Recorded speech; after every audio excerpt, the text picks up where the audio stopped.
Oh. I apologize in advance. The eating you're about to see will not be pretty. And if you have young children, this would be a good time for them to leave the room.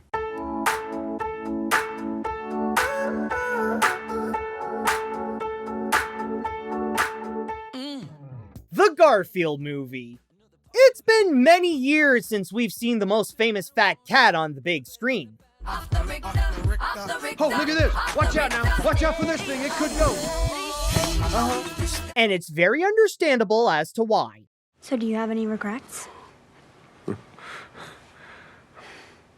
Garfield, maybe?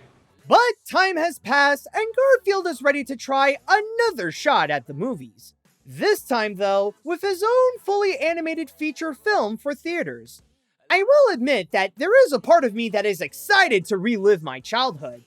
When I was a kid, Garfield was my favorite piece of literature. In fact, I've already talked about my personal history with him a little bit when I made my list of the best Garfield specials a few years ago. Seriously, some of those are very underrated, and I'd even go as far and say that they are Garfield's greatest contribution to animation. But back to this movie, it's not just seeing the fat cat again that has me hyped, but it's also to see the return of some Disney veterans who were responsible for some fan favorites. These include director Mark Dindal, who's making his directorial comeback after Chicken Little back in 2005, and David Reynolds, the screenwriter who previously teamed up with Dindal on The Emperor's New Groove. And with the combination of talent that they have for this picture, maybe there is something that will show us that the Orange Cat can still do more than he ever could in those 3 panels. So now that Garfield is out on an adventure bigger than any lasagna that he's ever eaten, will this be like going back to the place where the fun never ends? Or will this movie be as likable as Mondays? Let's find out. The story. Throughout the history of Garfield, the concept of the cat having a father was almost non-existent. With the exception of merchandise, Garfield's dad was never seen, mentioned, or barely had his existence acknowledged. The most we ever learned from him was on the second special, Garfield on the Town, where the cat got to meet just about every member of his own family, except for his dad, who was out of the picture. Your father, your great-grandfather, your great-great-grandfather, we've always been mouses. Are they here? They drop in from time to time. However, that all changed with the Garfield movie, where the story revolves around Garfield having an unexpected reunion. Hey, Junior, this is Vic, my father. And what do they have to do in order to rekindle their bond? Perform a heist by stealing loads of milk from a corporate farm with lots of security. I understand if the idea of something called the Garfield Movie turns out to be a heist film sounds weirdly random, but from my experience, the heist element is something that the feature offers on the side. Actually, I'd even go as far and say that the whole story here is a side piece. Much like the comics, the movie's top priority is the comedy. So much so that this functions less like a feature and more like a 90-minute cartoon without the credits, where it finds every opportunity it can to put out a gag, no matter how outrageous they can be. That's why the humor is a mix between Garfield's observational wit, pet antics, and Looney Tunes style over-the-top slapstick.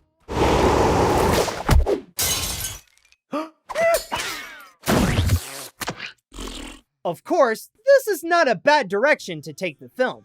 I understand that this is to help stay true to the spirit of Garfield and what made people enjoy the comics, and this could work if the comedy can be consistently funny.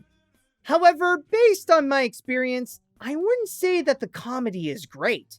I won't say that the jokes are terrible either, but I think they are at best cute that can sometimes get a little chuckle. And yet, the gags also don't feel like they have enough power to merit a whole theatrical experience. It's one thing to get a little laugh from the comic strip or from something on the TV shows, but they don't feel strong enough to be merited as the main aspect of the movie. I'm sure this is not a big deal by the time you can find the picture on streaming or a compilation of some of the jokes online, but while they're not bad to take off a lot of points off the feature, They're just not justifiable enough to go out of your way to spend money on either a ticket or a home media copy to watch it in its entirety. You ever jumped a train? I've never jumped. And as consequence to prioritizing the humor, I could sense that the story didn't have as much attention as it probably needed. It's a very basic heist plotline mixed with Garfield reconnecting with his estranged father. I'll give it that there was an attempt to make this a little more meaningful than for the plot to be just an excuse to move the film from one gag to another. It does try to have the relationship between Garfield and Vic be the driving force of the feature, giving it a heart to have audiences emotionally engaged with it.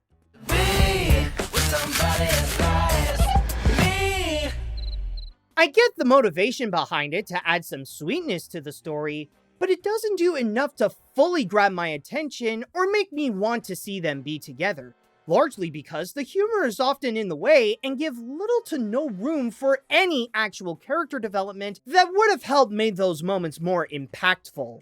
Sure, those flashbacks when Garfield was a kitten were heartfelt, and they're probably the best parts of the film, but none of the times when they're in the present share that kind of power, leaving both the plot and the father-son relationship to be dull and go at the same pace that you'd expect from a kid's film.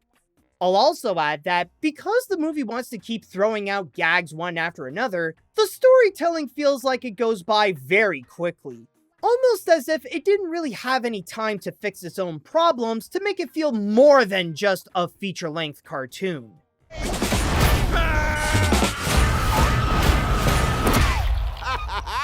Oh, Odie, you'd think he'd see that coming. I'll say now that I was not upset from my experience. There are times when it can be cute and have a few enjoyable moments.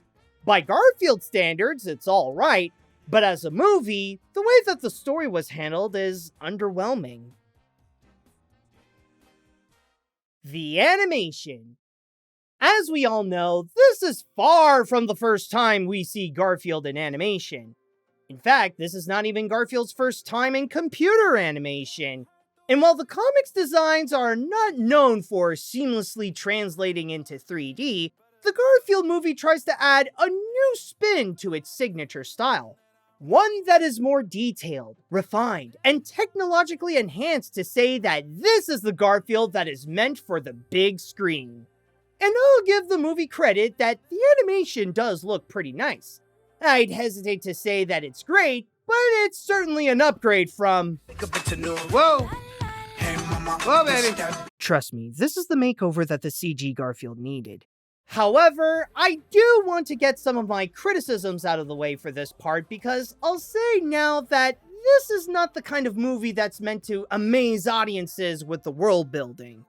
I am aware that with the script and its source material, there's not a lot that the team can do to deliver interesting or immersive backgrounds. At best, they just provide the setting that's needed for the characters, like John's home, the train, or the high-tech facility where they do the heist. But what does visually grab the viewer's attention is the characters. The way that it takes the Jim Davis comics and brings them into a 3D world in a manner that was never done before in the franchise. On one hand, I do appreciate the way it stays true to the Jim Davis style, as if it was committed to answering the question of what would it look like if we bring the comics to life in a new way. It even shares some of its more over-the-top attributes like the way Garfield eats. You want a little more? At the same time, there is a part of me that feels like this could have been done better. This may sound weird and maybe not a major issue, but let me explain. There's something about this animation that feels like it was from 10 years ago. You know, the time when mainstream computer animation started to become more stylized, but not to its fullest potential, where it stands in this awkward middle between realistic CG and abstract. The designs pay homage to its comic roots, but then there are these detailed lifelike textures that are added to them that makes the look a bit off-putting, like the hair and the fur, detailed irises, and fabric and clothing that feel out of place for something that's meant to represent cartoons. Not to mention an overdependence on motion blurs whenever they make quick moves. It would have helped the overall picture if there was more of a push to be fully stylized like what Blue Sky Studios did with the Peanuts movie, but like I said with the comedy, it's okay as is, but not enough to really make itself stand out from the rest. We're gonna need the big scale! Does she need to announce it to the whole office?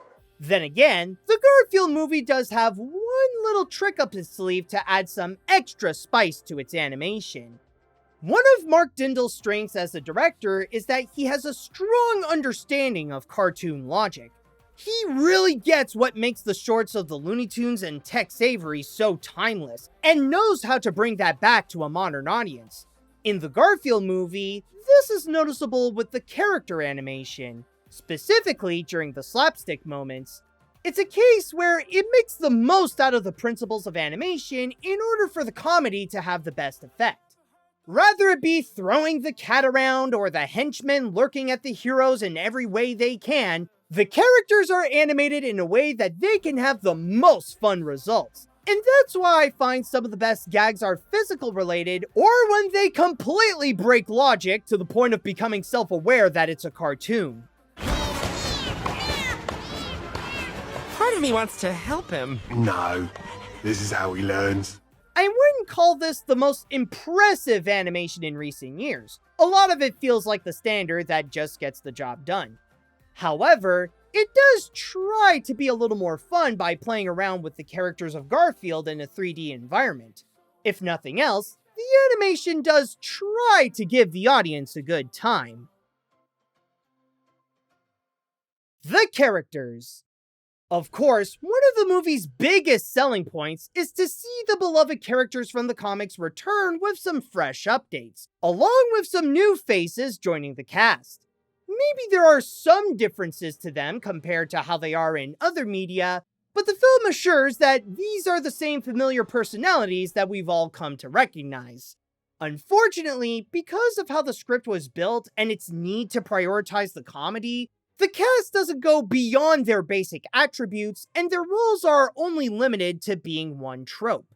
Starting our list to go further into that statement, let's begin by talking about the fat cat himself, Garfield.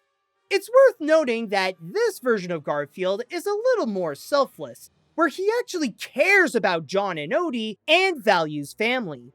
But that doesn't mean that he doesn't have an ego. He could still be full of himself and always ready with a quip to express his snarkiness or his love of food. And yet, the one thing about him that's like a double-edged sword is his voice, Chris Pratt.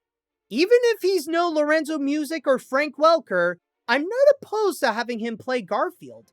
His casting is a better fit for him than Mario, and his performance in this is decent. Then again, the movie relies a lot on Pratt making sarcastic remarks as a large part of its comedy. The latter is the downside of this Garfield for me because those are the least funny parts of the picture, and he does this so many times throughout the film that it can get annoying after a while. That, and you could still hear that it's mostly Chris Pratt trying to be funny. So it's not hard to imagine that this is like the kid-friendly version of Guardians of the Galaxy Volume 2. Except Star-Lord's dad turns out to be Nick Fury. We need to toughen you up. Hey, I know tough, Vic. You've obviously never been in an Olive Garden that's run out of breadsticks. And speaking of his dad, Vic is the long-lost father who comes back to save his kid from the recent trouble he got into and assist him with the heist. I'll give him that he does carry a lot of the movie's heart, and Samuel L. Jackson's performance is great to portray how he always loves him, even when he's not there. The only catch is that, other than his role as a father, you'll learn little about Vic's life. Sure, it shows how he could be an Aladdin-style thief as a street cat, but I feel like there's not enough that we know about him to be this interesting character other than the fact that he's Garfield's dad. I haven't seen you for years, and when I do, you're on the run from a deranged cat. As for Garfield's comrades, there's Otto, the bull who leads the heist for the gang so that he is reunited with his sweetheart that is surprisingly touching, Odie, who is the second in command that does everything right after the cat screws up, making this the smartest version of the dog, and John Arbuckle, who is just Garfield and Odie's owner. Seriously, that's his only contribution to the picture. Poor guy barely gets to do anything other than calling about his lost pets. Even his dating life is less pathetic than his role. My orange tabby and my dog are both missing. Your call is very important. There are 1,046 people ahead of you. And then there's the villain Jinx, who is accompanied by her two henchmen, Roland and Nolan. Despite that she's just the typical antagonist who wants revenge for being wronged by Vic, I'll give her that she's one of the more fun characters of the film, thanks to Hannah Waddingham's performance. She's the kind of villain who knows she's evil and fully embraces it in an insane way. That, and the two dogs are enjoyable to watch as well by providing some of the film's visual humor. It was all about to collapse. Odie, I'm dreaming again. Slap me across the face. By the way, I'd like to mention that this is not the kind of movie where fans can hunt for Easter eggs. Yes, there are some elements and references to Garfield's legacy, but most of them have already been shown in the trailer. So if you're thinking of coming in with the hopes of seeing Arlene, the characters of U.S. Acres, or Garfield's mom, you are guaranteed to have some disappointment. These are definitely not the best versions of the characters you will find. I'd even say that the recognizable ones are among the weakest. Then again, I cannot say that there was anyone worth hating, and each have their own little moment that can be enjoyable. What else can I say? They may not be memorable, but the characters did what they have to do.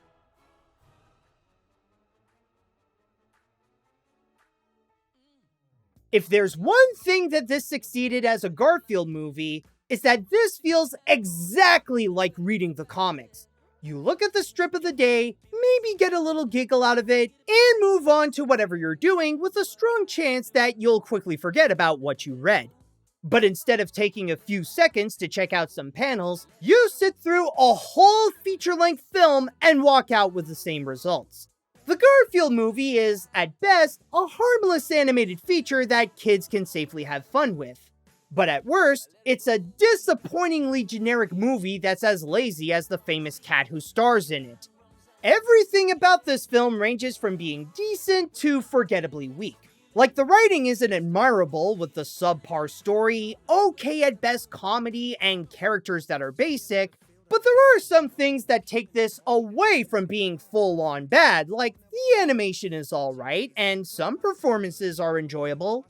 Rather, if you're going to enjoy this, that honestly depends on how much you like Garfield now. If you're still a big fan, then you're gonna have a great time. But if you don't care much about him, then you're not missing much. I recommend to wait for it to be on streaming or watch it at home so that you don't spend all that time, effort, and money to go out of your way to see this movie. But another action you can do that doesn't take a lot of effort is to like this review and subscribe to my channel to check out more videos where I talk about animation, including that list of the best Garfield specials I talked about at the beginning. As a Mark Dindal movie, I'd place this in the middle of his works. It's not as hilarious or charming as The Emperor's New Groove or Cats Don't Dance, but it doesn't have anything that's memorably horrible like Chicken Little either. At the very least, it's nice to see Dindal back making movies again. He put some effort with his team to make this, but maybe next time, they can make something that'll be more memorable.